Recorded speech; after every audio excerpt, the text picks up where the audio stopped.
News. मंत्री संजय राठौड़ को वाशिम का पालक मंत्री पद देने से रोकने के लिए वाशिम जिले के शिव सैनिकों का विरोध प्रदर्शन। राज्य मंत्रिमंडल विस्तार में भ्रष्टाचार, महिला उत्पीड़न के विवादास्पद आरोपों से घिरे संजय राठौड़ को दोबारा कैबिनेट में शामिल किए जाने से वाशिम में शिव सैनिक आक्रामक हो गए। इस मौके पर संजय राठौड़ के खिलाफ जोरदार नारेबाजी कर इलाके में माहौल गर्मा दिया गया। साथ ही विधायक भावना गवली को कैबिनेट में मौका देने की पुरजोर मांग की। महिला उत्पीड़न और भ्रष्टाचार शिवसेना कार्यकर्ताओं का कहना है कि आरोपों से घिरे संजय राठौड़ को वाशिम पालक मंत्री नहीं बनाया जाना चाहिए। महागठबंधन में बीजेपी और एनसीपी के महिला को कैबिनेट में पद दिया, लेकिन शिवसेना ने एक ही महिला विधायक को मंत्री पद का मौका नहीं दिया।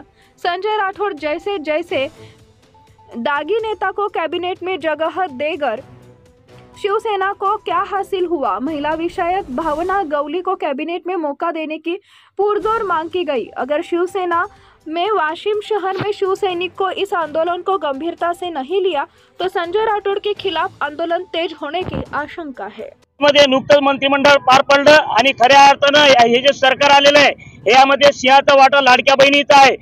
तरीही भारतीय जनता पार्टीने 3 महिलांना मंत्री केलं, राष्ट्रवादी अजितदादा गटाने सुद्धा 2 महिलांना मंत्री केलं, परंतु शिवसेनेमध्ये एक महाराष्ट्रामध्ये महिला म्हणून मोठं नेतृत्व भावनाताई गवळी आहेत। त्यांनी 5 वेळा दिल्ली दरबारी या ठिकाणी लोकसभेचं नेतृत्व केलं आणि त्या विधान परिषदेचे आमदार सुद्धा आहेत। त्यांनी महिलांचे त्या ठिकाणी समस्या सोडवण्यासाठी रात्रंदिवस मेहनत घेतली। त्यांच्या वडिलांचा वारसा टिकवत शिवसेना विदर्भामध्ये मोठी केली, परंतु दुर्दैवाने काही शत्रूंनी त्यांच्या विरोधात कटकारस्थान करून वारंवार भावनाताईंना अडचणी आणण्याचं काम केलं। खऱ्या अर्थानं संपूर्ण वाशिम जिल्ह्याच्या विदर्भातल्या लोकांना वाटत होतं की भावनाताईंचा मंत्रिमंडळात समावेश होणार आहे, परंतु वेळेवर 15-20 मिनिटात नाव कसं कॅन्सल झालं याचा संभ्रम निर्माण झाला आहे। सर्व कार्यकर्त्यांना आम्हाला त्याचं उत्तर पाहिजे। भावनाताई ह्या त्या ठिकाणी महिलांच्या बचत गटापासून त्या ठिकाणी महिलांच्या सक्षमीकरणापासून त्या ठिकाणी मोठ्या प्रमाणात काम करत आहेत। भावनाताई सारखं नेतृत्व डावलणं म्हणजे खऱ्या अर्थानं महाराष्ट्राच्या लाडक्या बहिणीचा अपमान आहे आणि भावनाताई सारखं नेतृत्व महिलांमध्ये जर सक्षम असून का डावललं असेल तर सन्माननीय शिंदे साहेबांनी याचा सविस्तर त्या ठिकाणी विचार करावा आणि याच्या आधी जो पालकमंत्री वारंवार संजय राठौड़ आमच्या भावनाताईंना अडचणी आणण्याचं काम करत आहे, वारंवार कटकारस्थान करून त्या ठिकाणी विरोध निर्माण करून ताईचा प्रत्येक ठिकाणी अडथळा निर्माण करतात। त्यांना या ठिकाणी आम्ही त्यांचा जाहीर निषेध करतो आणि सर्व कार्यकर्ते आम्ही या ठिकाणी सन्माननीय शिंदे साहेबांना त्या ठिकाणी सांगू इच्छितो की भावनाताईंना या ठिकाणी मंत्रिमंडळात जर स्थान दिलं नाही तर या ठिकाणी शिवसेनेचे कार्यकर्ते पदाधिकारी आम्ही या ठिकाणी राजीनामा देतो आणि आम्ही फक्त भावनाताई यांचे समर्थक आहोत, आम्ही दुसऱ्या कोणाचेही समर्थक नाही। भावनाताई गवळीच्या मागे फार मोठा जनसागर आहे। भावनाताई गवळी सक्षम नेतृत्व आहेत। येणाऱ्या काळात भावनाताई गवळी मंत्रिमंडळात एक जागा राहील तिथे त्यांना घेतलंच पाहिजे। हा आमचा सर्वांचा या ठिकाणी नारी सन्मान झाला पाहिजे ही आमची सर्वांची मागणी आहे। या देशामध्ये यत्र नारी से पूज्यते रमणते तत्र देवता, देवासमान आम्ही या ठिकाणी नारीला मानतो, पूजतो। एक सक्षम नेतृत्व निर्माण झालं, त्यांना नारीला का संपवतात हा सर्व आमच्या बांधवांच्या ठिकाणी तुम्हाला सवाल आहे। भावनाताईला न्याय मिळालाच पाहिजे। मागील 15 तारखेला राज्य मंत्रिमंडळाचा त्या ठिकाणी विस्तार झाला।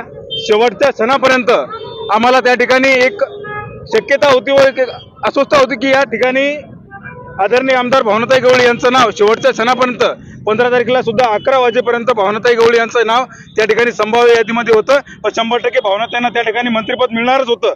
परंतु आज या ठिकाणी जर आपण बघितलं असेल त्या मंत्रिमंडळामध्ये ताईंचा विस्तार झाला नाही।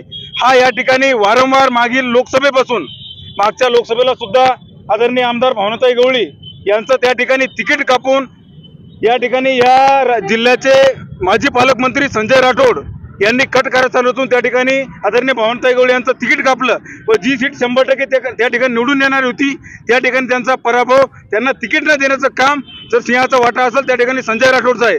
दुसरा महत्त्वाचा विषय म्हणजे आज या ठिकाणी मंत्रिमंडळाचा विस्तार झाला। जर या ठिकाणी संजय राठौड़ यांना जर पालकमंत्री पद दिले, त्यांनी जर ते पालकमंत्रीपद स्वीकारले, त्यांना स्पष्टपणे इशारा या वाशिम जिल्ह्यामध्ये संजय राठौड़ यांना पाय टाकू देणार नाही। जर त्यांनी पाय टाकला तर त्यांना सर्वसामान्य शिवसैनिकांच्या रोषाला सामोरं जावं लागेल।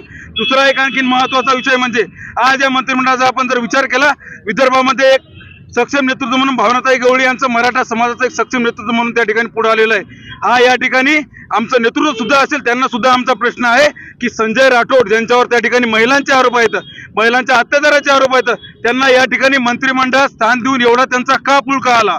आमची स्पष्टपणे मागणी आहे, संजय राठोड यांना मंत्रिमंडळातून बरखास्त करण्यात यावे व आदरणीय आमदार भावनाताई गवळी यांचा मंत्रिमंडळात या ठिकाणी मंत्रिमंडळामध्ये समावेश करण्यात यावा. जर या ठिकाणी असे झाले नाही तर येणाऱ्या काळामध्ये शिवसैनिकांच्या उद्रेकाला या ठिकाणी सामोरं जावं लागेल, हे स्पष्टपणे या ठिकाणी तुम्हाला सांगू इच्छितो. Subscribe now and press the bell icon. Never miss an update.